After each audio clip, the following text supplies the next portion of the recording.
Welcome to the Masters of Wellness podcast. Daja Hao. I'm Edward Curtin, joined by co-host Chuck the Cat Whisperer. Today we're exploring a question that could change how you see your health. What if how long you live is less about your genes and more about the choices you make every day? We're joined by a true leader in global medicine. Dr. Hosen Kiat is a well-renowned cardiologist and nuclear medicine specialist, ranked among the top 1% of medical experts worldwide. He's triple board certified, published over 200 peer-reviewed papers, and has shaped international standards in cardiac care. Forbes has featured him for his global medical leadership, and now he's sharing his wisdom through his upcoming book, Wisdom from Two Worlds, through his media platform. And fortunately for us, today he's decided to join us in the Masters of Wellness podcast. Welcome to the Masters of Wellness podcast, your ultimate path to holistic health, wellness, and success. Discover the powerful fusion of Eastern wisdom and Western science, designed to balance your mind, body, and spirit. Our channel brings you holistic wellness practices, effective strategies to boost productivity, and insights on stress reduction and active aging. Join our global community and transform your life with holistic wellness. Cheers to a healthier, happier you. Okay, so to kick things off, Dr. Kiat, can you just share a story from your career that really changed how you think about longevity and daily choices? Certainly, yeah. Well, unashamedly, I am a Western educated doctor and I practice Western medicine, and I know it is a very powerful medical discipline and it saves lives. We have fantastic ICU, pacemakers, stents, bypass, all these sophisticated things which keep my patients alive. So it is very clear that it's a lot easier for me to keep my patients alive. It is a lot harder to keep them alive and well. So I see patients getting older every year. When I see them once a year or every couple of years, they come back for cardiac review. We keep them alive, but it's very hard for me to keep them robust and well, and particularly pain-free. And so this is not just one example. This is just years of observation. And I very often share this. Our modern medicine that we practice is very good at keeping you alive. You got an infection, we give you fantastic antibiotics, you survive again. But you may not recover from the injuries of this viral infection or bacterial infection, and you become more and more frail. And so many people, they are in so much pain, back pain, neck pain, joint pain. And yet in cardiology, one of my most important duties is to keep them moving. And it's very hard to keep them moving for their cardiac health when they're in a lot of pain, for example. So just a very simple example. Lower back pain. So many people will come to me and say, I have to walk with a walker because I've got so much lower back pain. And I'm taking all these medications, and some of them are not very good for your cardiac health, for example. Some of these prescription medications, I would rather them not take them because they're not great. They're sort of like contradicting what I'm trying to give them to keep their heart healthy. And yet they have to, because they're in so much discomfort. And so I started discovering that, in fact, there are other things in the world outside Western medicine that, probably a couple of billion people, are being treated with, but then billions of people are treated with other type of medicine. Like you living in China for 2 decades, you obviously will see that the traditional Chinese medicine serves the billions of people quite well, in fact.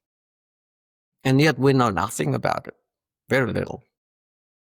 And so, for example, in Australia, now, acupuncture is what we call Medicare rebated item for certain medical conditions.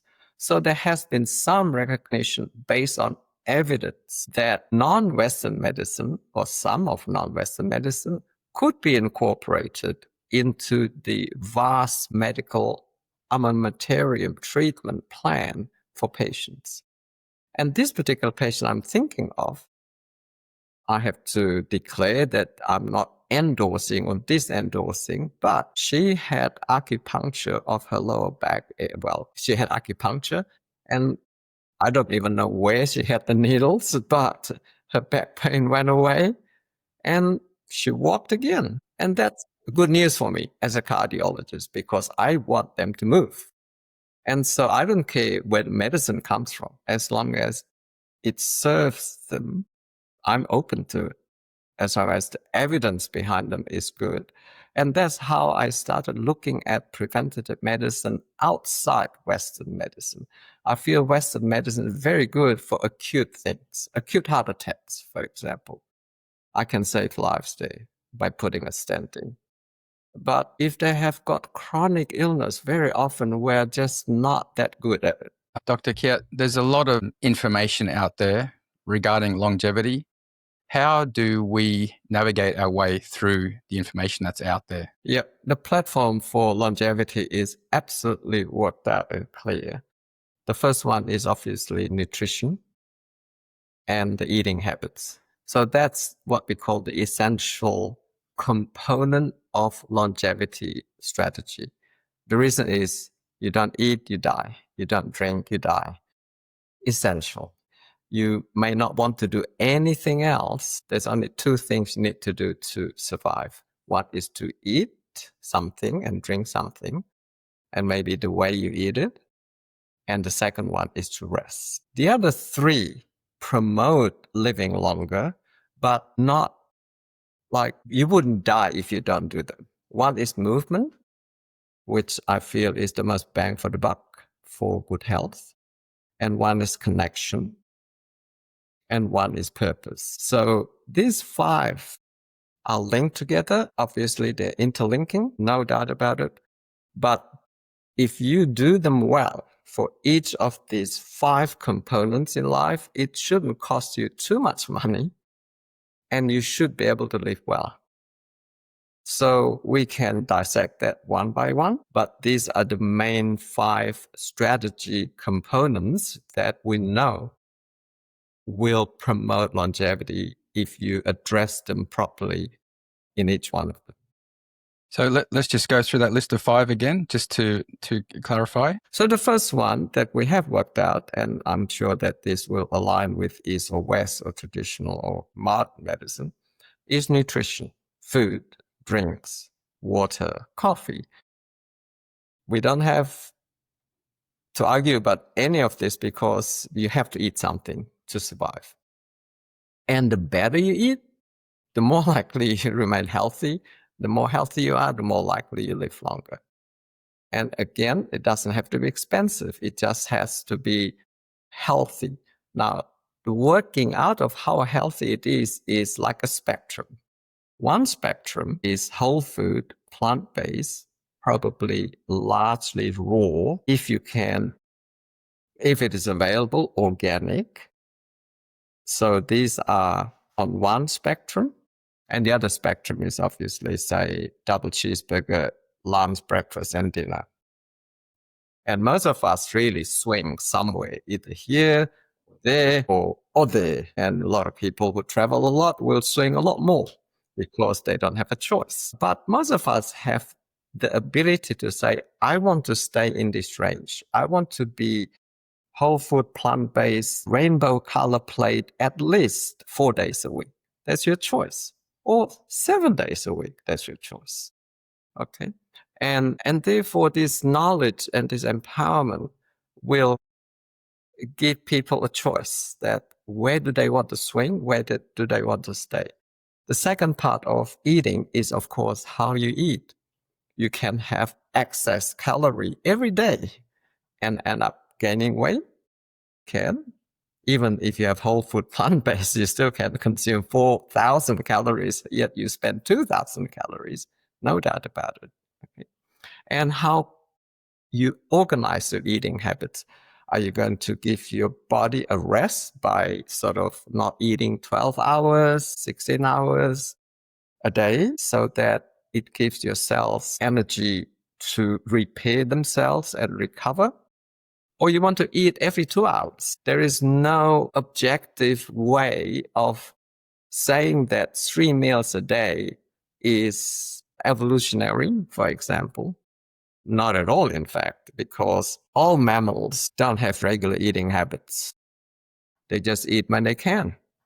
Okay, the more hungry, the more they will look for food. And that's why in animal kingdom, there's no such thing called obesity, because no one has 3 meals a day. Okay, so the 3 meals a day is very, very artificial. You don't have to. And you will remain healthy even if you eat 1 meal a day, or even you eat 1 meal every 2 days, as long as there is a system, that there is enough nutrition, there's enough hydration, etc. So the way that we approach life should be gaining enough knowledge, or get the public to gain enough knowledge so that they have a powerful ability to choose. Yes, I want to fast 1 day every week because I know it will clean up my cells so that they are more robust to do their work. If they know that, it's their choice. If they want to skip that, it's fine. If they want to do it twice a week, it's fine. So to me, my duty is to share with my patients this knowledge and let them decide what they want, and I'm there to guide them. So that's the first part. And it is good that it is the essential part, because eating is enjoyable. And you should have your eating being enjoyable. I don't want patients to feel that they suffer because I tell them to eat this, for example. And therefore, I like to give them the choice. How do they make their plate rainbow-like? And we can discuss. They may not like capsicum. Well, you don't have to have capsicums to make your plate rainbow-like. But I will tell them, the more they look like a rainbow, it is going to be healthier. And then we come to the second part. It's essential. You don't rest, you die. You can't not rest. It's just fact. But the cleverer you rest, the more likely you live well, basically. And the science has worked it out already for us. We know that most of us cannot sustain 4 hours sleep consecutively for months. We will go into hyperadrenergic state, hypercortisol state, that will definitely foster massive low-grade inflammation everywhere in our body. We worked that out. And therefore, we have worked out that probably the most optimal is between 7 to 8 hours on average a night. We have worked out that if you do certain things before bed, you will not have as good quality sleep. And most of us know that. If they want to practice it, they will turn off their screen half an hour before. And they will not drink 2 liters of water before bed, or 2 big glass of wine before bed, for example. So all this science has been worked out. And if you have sleep apnea, if you don't treat it, you'll have low-grade inflammation, you'll have low oxygen, your heart being stressed out, and increasing the risk of you later on in life developing heart failure. So all this science is so there already in front of us, evidence-backed. And therefore, to be able to get a restful sleep cannot be like, I can't. Of course, you should be able to, because all the sciences have been worked out. In certain population, for example, I often say, I would rather you take sleeping pill for a couple of weeks so that, your travel can be comfortable and you can be rested, than trying to not sleep for these 2 weeks of business trip, because they'll stress your body out. And the potential little risk of taking sleeping pill in those 2 weeks is so little compared to the potential benefit of you having good sleep in this stressful 2 weeks of business trip. So these are all the strategies that we can work out for individual clients, and we can strategize them as a public message. Very easy. Water has no calorie. Juice has a lot of calorie. So to me, juice fast is not a fast. I would be happy to tell you that juice is just as much sugar as if you put a couple of teaspoons of sugar in your coffee, right? So sugar is sugar. As soon as you drink it, your body doesn't care where it comes from. It's just sugar. whether it is fructose, sucrose, it all turns into glucose in your body. Because once you drink it, it's just sugar. So water is complete no calorie. If you go on a water fast, that means that you drink properly hydrated body of 2 or 3 liters a day, your cells are not getting any calorie. So it's very interesting. I often use the analogy of it's like a house with 2 servants. One, you put them in charge of building, like if there is something to build, a little patio, a little repair, that sort of thing. And one is to clean up your house so that they're dust free. You walk in, it's beautiful. But the problem is these 2 servants cannot work at the same time. If one is working, the other one isn't. If the other one is cleaning, this one's not building. So our cell has only 2 main mechanisms. It's either building, repairing, and producing, or cleaning of all the wastes which is produced when you're building and basically generating energy, etc. They can't do both at the same time, unfortunately. So the mTOR pathway, they either working overdrive when they're exercising, etc., causing a lot of stress. The AMPK pathway will not be working. Or the AMPK pathway is working, this has to be resting. So fasting essentially creates an opportunity for our body not to build, but to clean house. And in modern society, unfortunately, we feed ourselves so much. As soon as we feed, our brain says, there's energy, let's build something. Okay. And that's a problem. Unlike Serengeti mammals, we never have to look for food. In fact, we always are in energy overdrive, or well, most people are. And therefore, we have to create this, which animal kingdom practices not out of choice. The lions may not be eating for days, until such time they can find food. So, yeah, we're just trying to go back to the healthy lifestyle that we have been, as an animal kingdom, as a mammal, deal with for, I don't know, billions of years. Yeah, so certainly this system, AMPK pathway versus mTOR, obviously developed because of necessity of these mammals surviving in Serengeti deserts. So water fast is good, whether it is 1 day, 2 days, we don't know. But the longer it is, in general, the cleaner this servant is going to make your house look very, very clean. And they will start taking all these parts which are worn out, take them apart and make them into spit like, I know, my father-in-law used to take out all, I don't know, car engines and then take out the useful parts and throw out the unuseful parts and then use these old useful parts to build other things. And that's what our cells do. They will chew up the old mitochondria. And so they've got more parts to build more robust new mitochondria, for example. But you have to give them time to do all this. Instead of getting Chuck to drink fruit juice, I would get him to just eat the fruit.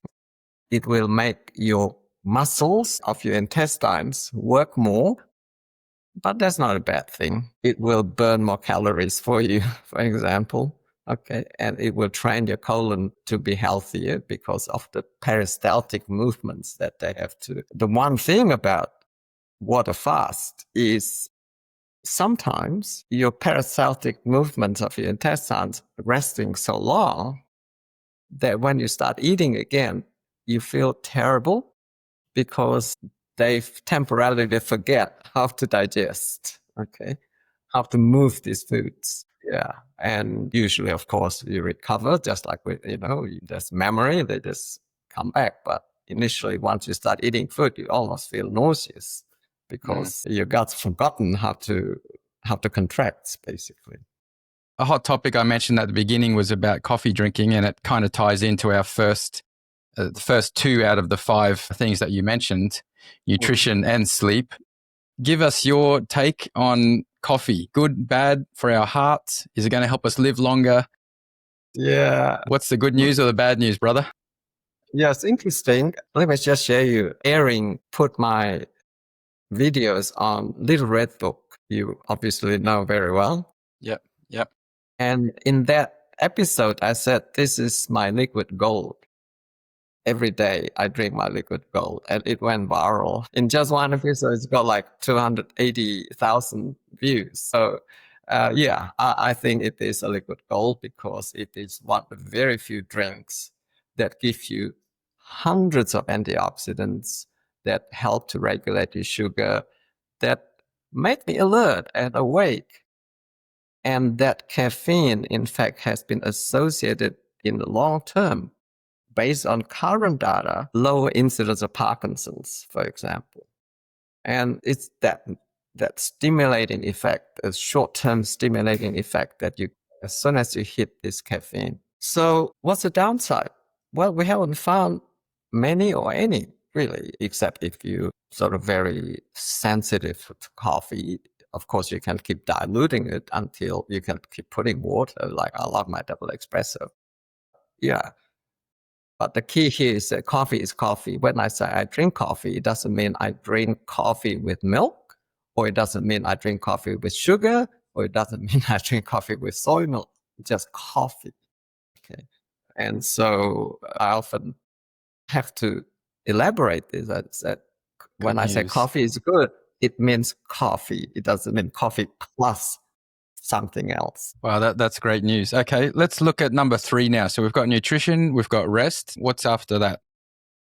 Well, the third one for sure is movement, because ultimately it's the cheapest, the most enduring, I guess, longevity formula is moving.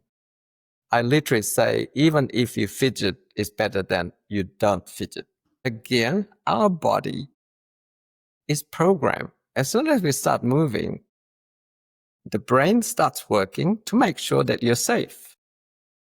Okay, so everything will start tightening up a little bit. So this is an integrated neuromuscular interaction, and is also part of the short-term stress. Very, very important for people to realize. Exercise is stressful.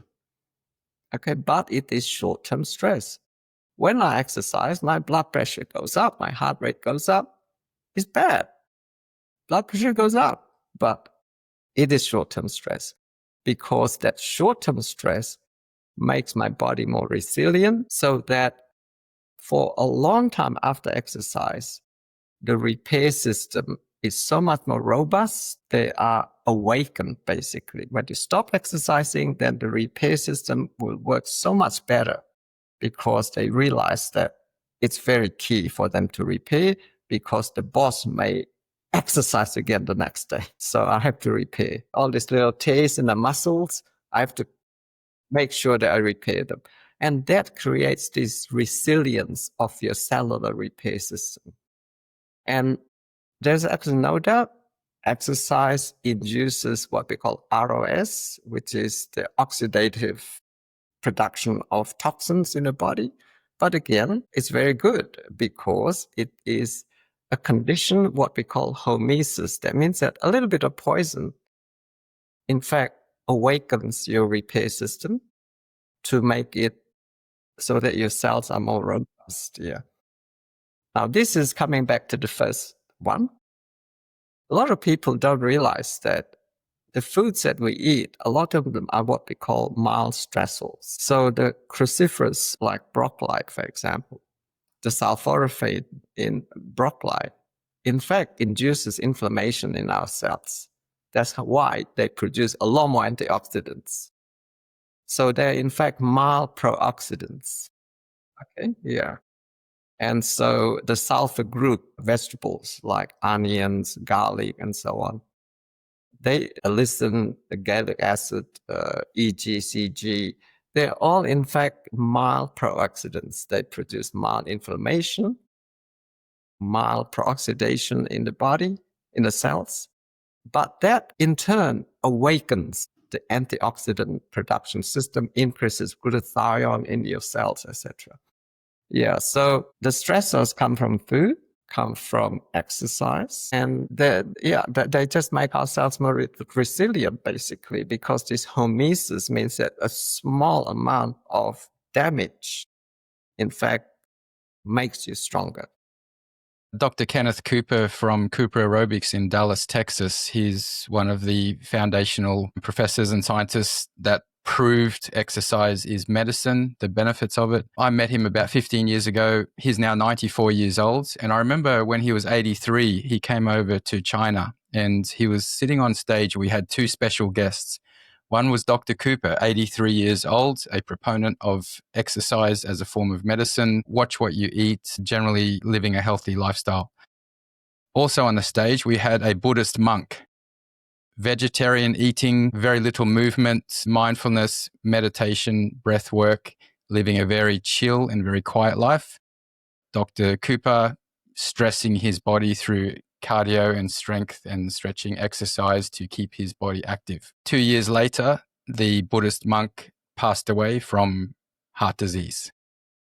Dr. Cooper, now 94 years old, as sharp as ever, still a practicing physician in Dallas, Texas, and living proof that exercise is medicine and moving your body is better for you than the mindfulness and relaxed lifestyle that some people believe is the key to longevity. What's your thought on that? Yeah, 100%. That's why I always say this is the most bang for the buck strategy for long life is, and again, a lot of people don't realize why exercise is so important for mental health is because, as I a little bit alluded, as soon as we move, our brain works. And the harder we move, the more we train our brain. I'll give you an example. If you do a 20 kilogram squat, okay, your brain is awake, but it's not really working very hard. Okay, they will be watching to make sure that your core is okay. They'll be sending hundreds of thousands of signals going back and forth between your joints, your shoulders, your back, etc. But as you increase your weight, as you start increasing to 40, 90, 100, 120, guess what? You only have to do 2 or 3 repetitions. Your brain is fried because it works so hard to make sure that it keeps sending even quicker and quicker signals to make sure that you're safe, basically. That's what our brain is for, is to make sure we're okay. And that's the reason why intermittent interval training is so good, because when you do interval training, that means that you are in that area of zone training that you cannot last very long. Your body is working that hard that your brain works twice as hard to make sure that you're safe, basically. When you do sprinting, of course, you're a lot more likely to fall and kill yourself, whatever. And so your brain works very hard. And that's why it is so good for mental health. And that's how it is such an integrated, holistic strategy for longevity. Dr. Kiat, like you have literally held the hearts of patients in your hand. When people go through a life-changing event and they survive, and you sit down with them, what different types of mindsets and people do you communicate with, and what do you see post-surgery? Some people go this way, some people go this way. Do you have an example or a story that maybe comes to mind when you think about that? Sure. Yeah. Mindset is key because mindset is something to start off with. Okay. You can come to me with already the mindset that I'm doomed. So you have created a meaning of that event. Or some person will come to me with a mindset that, wow, I'm seeing this guy who will help me. Okay. So I can't help the original mindset, because that mindset will create meaning. And all I can say to them at that time is, how do you see yourself And based on that, we start the conversation, and I will then elaborate why it is not doomed, why you have hope. I often share with them that for everyone, in general, when something happens, that means that the best time for prevention has passed, but the second best time is now. So you have to more or less change your mindset here. You can't come to me and say, well, it's already passed. I've already had my heart attack. Instead, you have to say, well, I'm sorry that I missed that, but I'm here. And I have this example in my book that he came to me. He more or less, literally more or less said that, okay, how do we start? Okay, so, and he has recognized this is his second best time now when he is face to face with me. And that's great. And so for those who are not like him, then I have to elaborate the evidence that in fact it's not a doom, what they call it, punishment for them. And there's plenty of hope. And again, the integration of any medicine that help them to achieve a better health, west, east, doesn't matter. As long as it works based on evidence, I will offer it to them. That's when the next part, connection. So if your uncle had a connection to, say, a medical practitioner that shows, I'm connected to you, I care, I'm going to guide you step by step and monitor your outcome, measurable outcome. Okay, let's see. In 3 months, can you lose a kilo? And I will see you in 3 months to see if you've done it. If you haven't done it, let's find out. So that's called connection. You need the right connection, right? So if you only have, say, the cardiologist, hypothetically, that opened up your blood vessel with a stent, and that's all he's interested. Okay, he's done it. Fine, I'm done. Okay, then there's not a connection. Your uncle will lose that connection that he needs for further prevention or to guide him for prevention. So connection really counts. Doesn't matter who the connection is. At that particular purpose, you need the right connection, essentially. And the less connected you are, the more likely you'll be floundering. You'll get depressed, you'll feel that you're doomed, etc. So if you've got good connection with your wife, with your kids, with your friends, they will support you. For sure. If they really care, they will. And if your physician really cares for you, of course, he will take it upon himself. This is part of my responsibility to guide you step by step. A 56-year-old gentleman who lives in Indonesia just came to see me. He comes to see me every 6 months. He had multiple cardiac procedures, and he came to see me on Wednesday or Tuesday in Sydney. He just flew from Perth, from Indonesia to Perth. He did a marathon in Perth before he came to see me. And when he asked me, why aren't you giving me a stress test? I said, you just did a 1 kilometer stress test. And I congratulated him in the sense that it's not that I consciously feel proud about it, but it's a reward. I feel I have helped him throughout the last few years to get him from very, very frail state at the 56 years old. That means that he had his first cardiac procedure at 48 or something like that, to someone that just finished a marathon, 21 kilometer marathon. Yes, he didn't win for sure, but I said, I've never done a 21 kilometer marathon myself. Okay. So there you are. And it is that connection. Yes, he came to see me every 6 months. Yes, we email each other from time to time, but that's part of connection. And yes, he has very supportive wife. He has got very good family. And yes, he has got the means to come to see me every 6 months. But it's all part of that connection. And the last part is purpose. Okay. So to me, the purpose is another anchor at the other end. The most famous person about purpose is Winston Churchill. I don't know if you have read the biographies and so on. He's probably among the least healthy living famous person, like ate, he drank, he swore, he doesn't, didn't sleep, but he has amazing purpose, and he was so connected.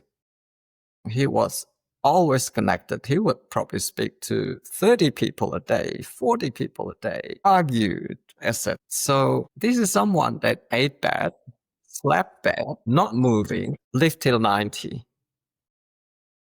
What gives? Okay. Therefore, I always suggest, yes, you're retired, good, but what are you doing now? I always inquire. And then when they come back 2 years later, I would ask again, what have you been doing in your retirement? I just want to make sure that they're anchored somewhere, that they still feel there's a goal here, there's a goal here, there's a goal here. Because losing that, absolutely evidence-based, you will be more prone to a shorter life. So, or when you get sick, you'll have longer recovery versus is very famous, Winston Churchill. Even when he got sick, before even he got well, he was already like jumping out of bed and went back to his office and started governing again. More and more, Alzheimer's is now linked, the evidence, is linked to vascular contribution or vascular pathology contribution.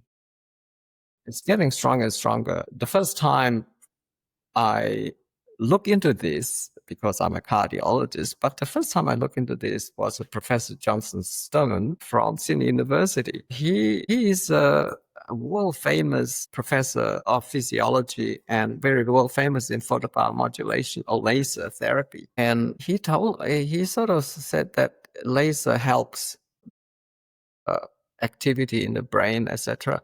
And he said that even Alzheimer's is vascular, really is a part of a spectrum of vascular dementia. So Alzheimer's as an entity is the most common cause of dementia right now. And the second most common cause is what we call vascular dementia, generally because of someone with chronic high blood pressure, etc. And so I started looking into it, and I can see that over the last 10, 15 years, there's more and more mechanistic evidence that it is vascular based. And therefore, yes, the observational data is absolutely conclusive that if you have less vascular risk factors, you will have less likely to get Alzheimer's for sure. And therefore, yes, controlling your blood pressure is probably the most important thing. And of course, inflammation that makes your blood vessels occlude. Okay, like high blood sugar, for example. So correct. These 5 components hopefully will reduce your vascular risk factors and therefore reduce the risk of Alzheimer's, which maybe one day will be conclusively proven to be absolutely linked to the vascular component of illness. Supplementation. Take your vitamins, your omega oils. How does that directly or indirectly affect heart health and longevity? Yeah, I just came back from Sardinia in July. I visited a town called Arezzo in the middle of Sardinia. Is one of the Blue Zones towns. So I spent the whole day, about 16 hours there, meeting with different families, having lunch, etc., with them, having afternoon tea. And I sort of met from 94 years old to 18 years old individuals. It's a shepherd country, so it's still very rural. I can assure you, everyone I ask, no one knows anything about supplements. Okay. So, and this is one of the longest living countries.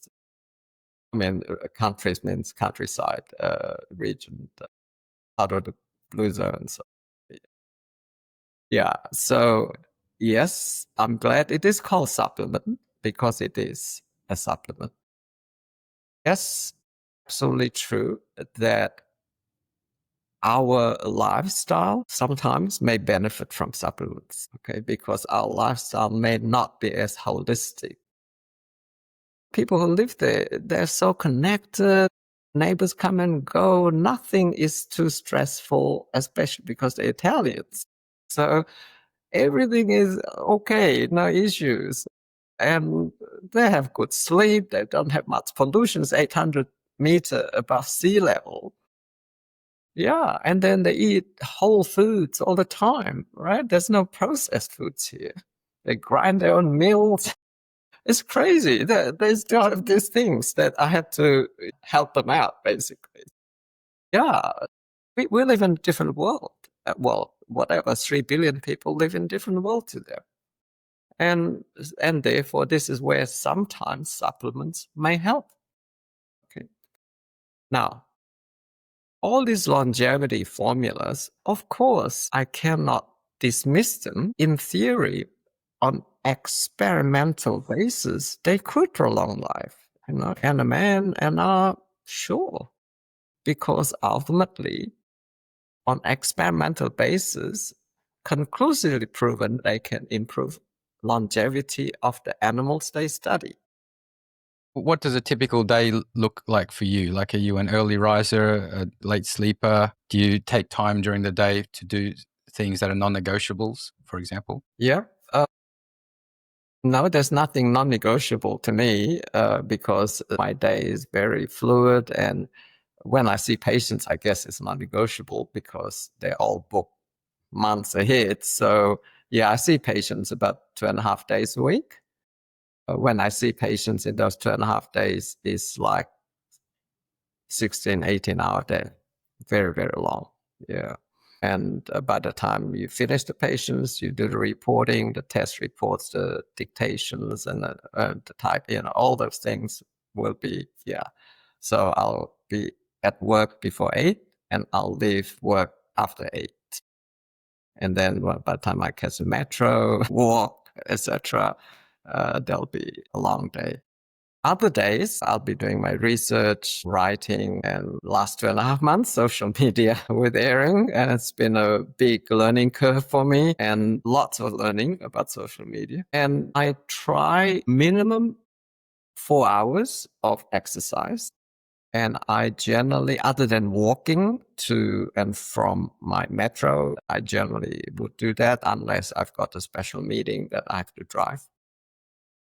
Then I'll fit these 4 hours in. And these 4 hours are literally like, I don't feel like going because I know how tired I would be because generally when I go in, it will be such heavy workout that my mental resilience has to, what I call mental override, to say, well, you'll feel so much better after this.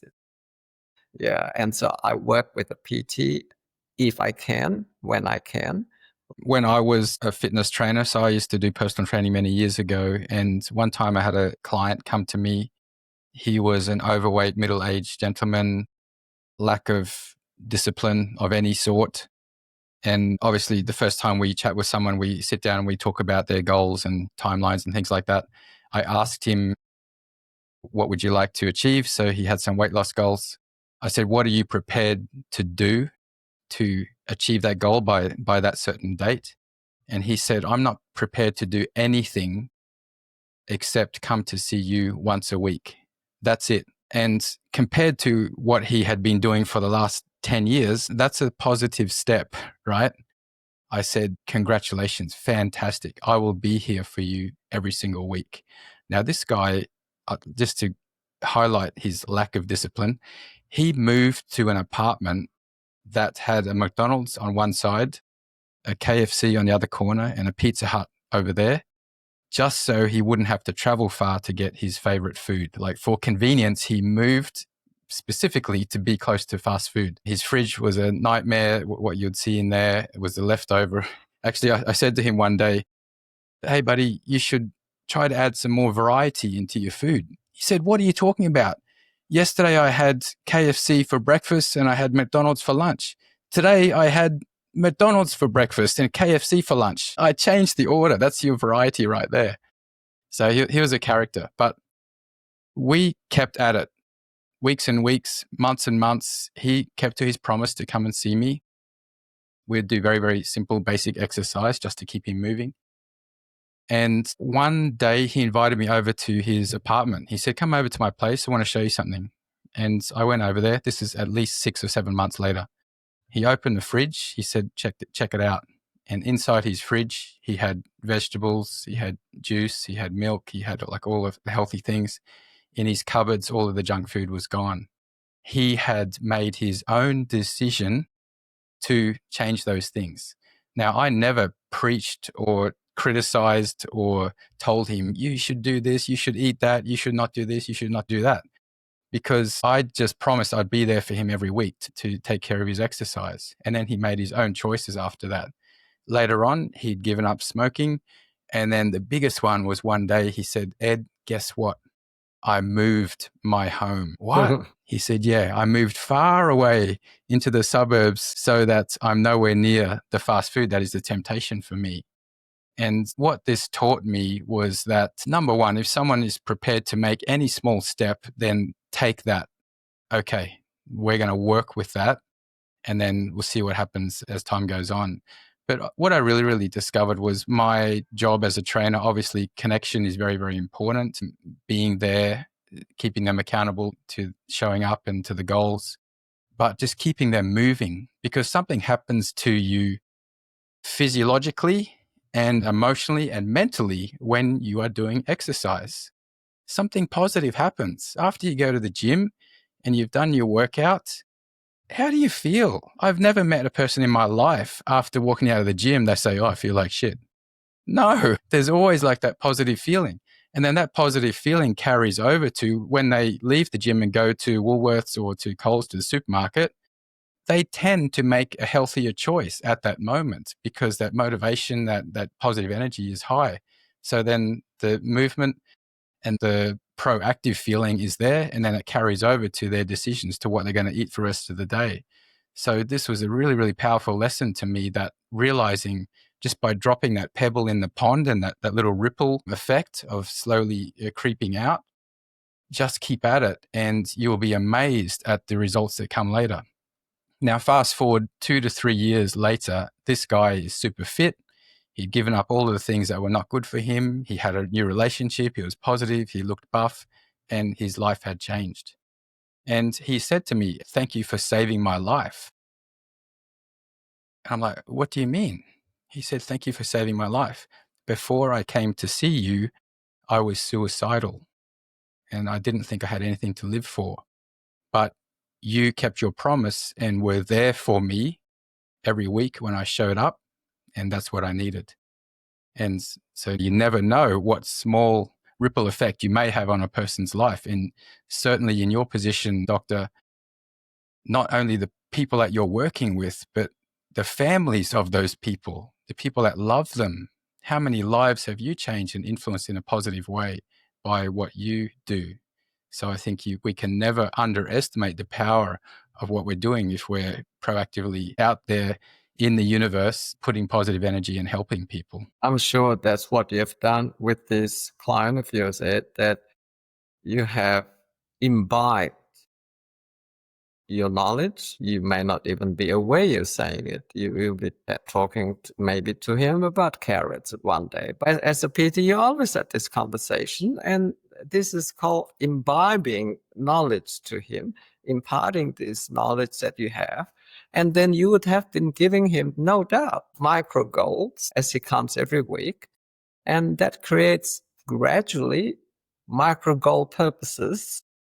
But to me, most importantly, is that connection. He created a connection with you. And that is so important. Notwithstanding, of course, every time, as you said, after his exercise, he'll get euphoric because of the endorphins. And endorphins create a change in mindset. It's like a drug. You become euphoric, you want to go back and do more or experience more. And that creates a different mindset, a different meaning to your life. And yeah, you have saved a life. The first day we put him on a treadmill and I pressed the button to level 3. Now, level 3 on a treadmill flat is slow walking. Like it's pretty easy. But after 7 or 8 minutes at level 3 on a treadmill, he was puffing and panting, and he was really, really exhausted. The next week he came. Now, he was a smoker, remember? The next week he came, and I put him on the treadmill, and I put it on 3.1. I didn't say a word. And then 7 or 8 minutes, feeling exhausted. The next week he came, put him on the treadmill, 3.2.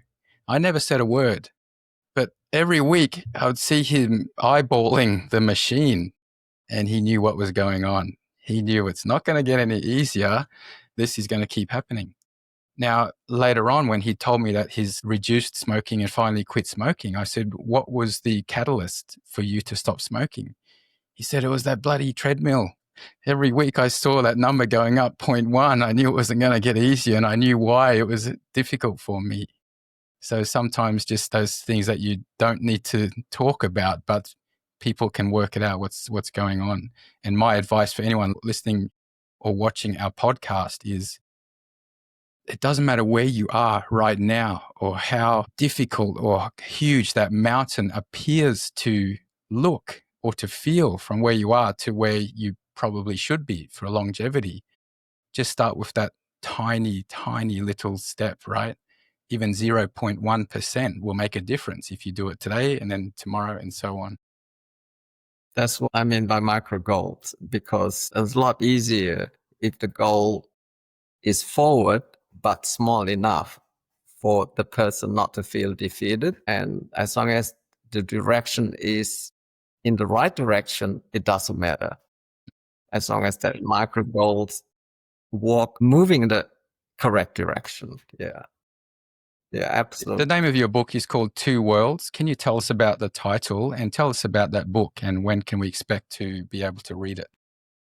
Yeah, Wisdom from Two Worlds basically is me recognizing my weakness as a Western medicine specialist, that I shouldn't be too proud, thinking that this is a be all and end all medicine. And I still practice Western medicine 100%, but I am learning about other medicine, which is the other world, whether it is traditional medicine from Indonesia, where I was born in, or traditional Chinese medicine. And every country you go to, I'm sure, Chuck and Ed, you've been to other places and you realize that they practice medicine differently. And if you go to Germany, for example, complementary medicine is practiced so much more than any other Western countries. You can't say that they are practicing more voodoo medicine than traditional Chinese medicine, etc. You have to respect them.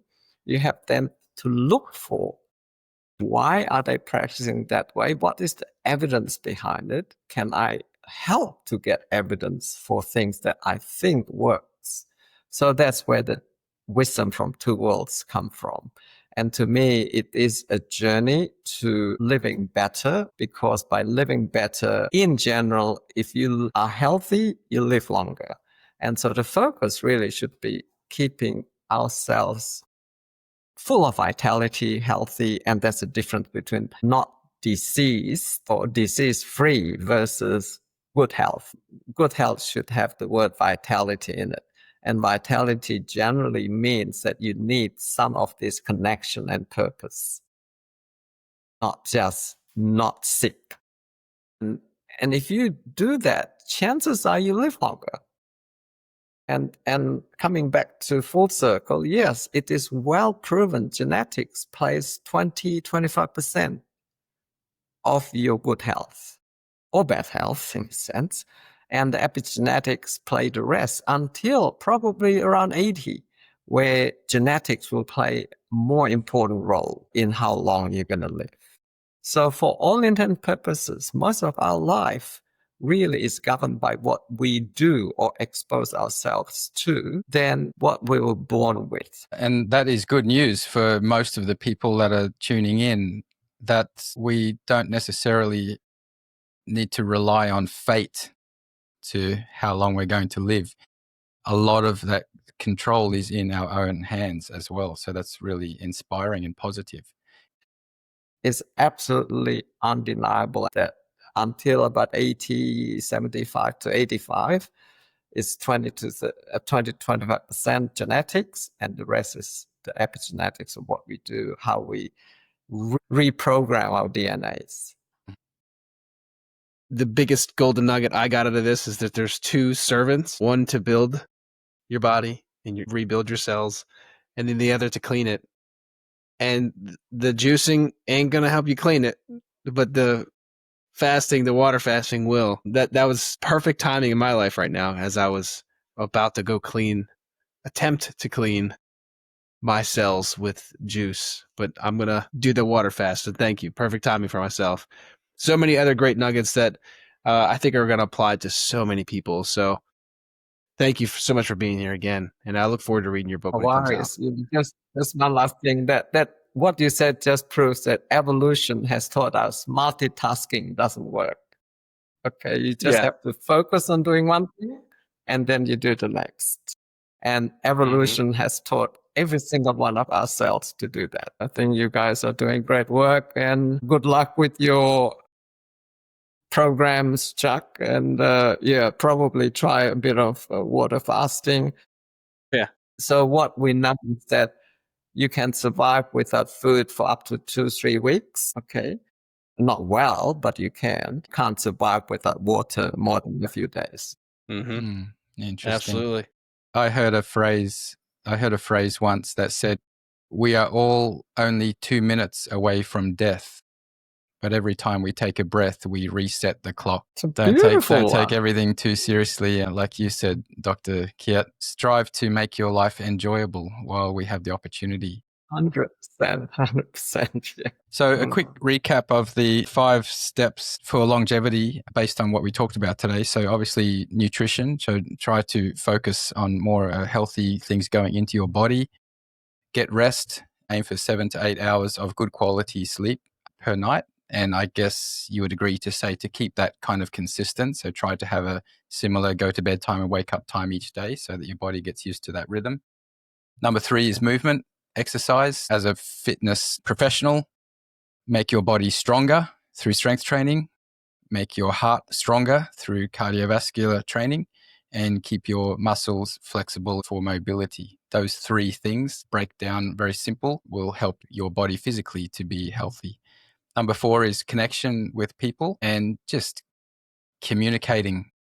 If you got things on your minds, just chat about it. Don't hold things inside because it just adds stress to your body. And the last one is purpose, like have something that you're working towards. And that means every day you wake up and you've got that thing you're working towards. It just helps that little bit extra to have that discipline to put the shoes on or to make the choices for what you're about to put in your body for that day. Those are the 5 longevity tips. Really, really practical. Chuck, a little bit earlier, I said that Dr. Kiat is one of the smartest people that we've ever had on the show, but he breaks things down really simply for people to be able to understand in a practical way. He doesn't have a black and white, you must do this, you must do that. He understands that the reality of everyone's life is there's no black and white. Everything's flowing, and every day we have the choices that we can make that are leading towards a healthier life, longevity and quality of life, which is more important than how long you live. Who wants to live for 20 years if you're living in poor health, So aim for good quality life. Listeners, if you have any questions or short stories about your own wellness journey, send them in. We'd love to chat about them in future episodes. We're going to put some links in the description to contact Dr. Kiat if you want to reach out to him. He's currently doing a podcast tour around the world. So if you're lucky enough, he might come on your show, but he came on our show first. So thank you very much. That's a wrap for today's episode. Don't forget to like, subscribe, and share. We are sharing our love and enthusiasm with the world. We appreciate your help. We've learned today that longevity isn't just about luck. It's about the choices that you make every day. And a huge thanks to Dr. Kiat for sharing his insights and stories.